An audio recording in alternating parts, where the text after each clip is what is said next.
Hello and welcome to another episode of Latest Update. The topic of discussion is No Detention Policy Scrapped. The center has scrapped the No Detention Policy in schools governed by it, including Kendriya Vidyalayas and Jawahar Navodaya Vidyalayas. The decision affects around 3,000 central schools and is in line with the amendment to the Right to Education Act in 2019.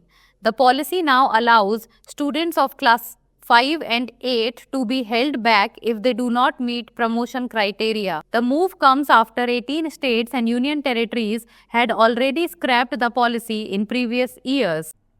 Drishti IAS Mukherjee Nagar classes has now shifted to Noida.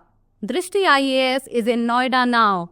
IAS GS Foundation Prelims plus Mains course first offline batch in English medium, the admissions are open.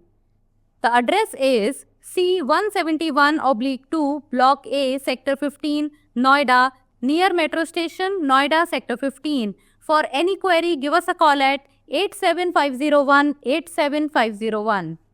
Details of the scrapping policy. The Ministry of Education issued a notification amending the Right of Children to Free and Compulsory Education Rules 2010. If students in classes 5 or 8 fail in regular exams, they will be given an opportunity for a re-examination within 2 months.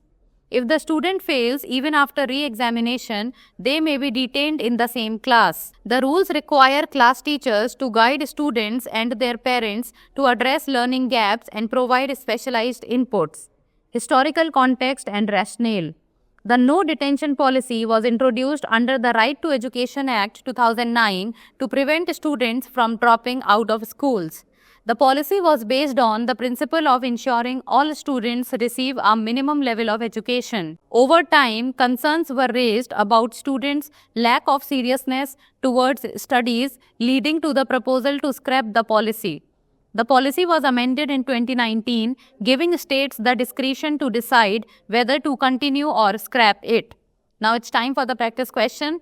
In which year was the Right to Education Act amended to allow the scrapping of the No Detention Policy?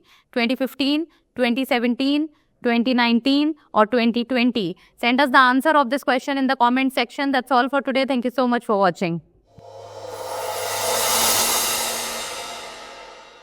For more informative content, like, share and subscribe, and do not forget to press the bell icon to get the notifications.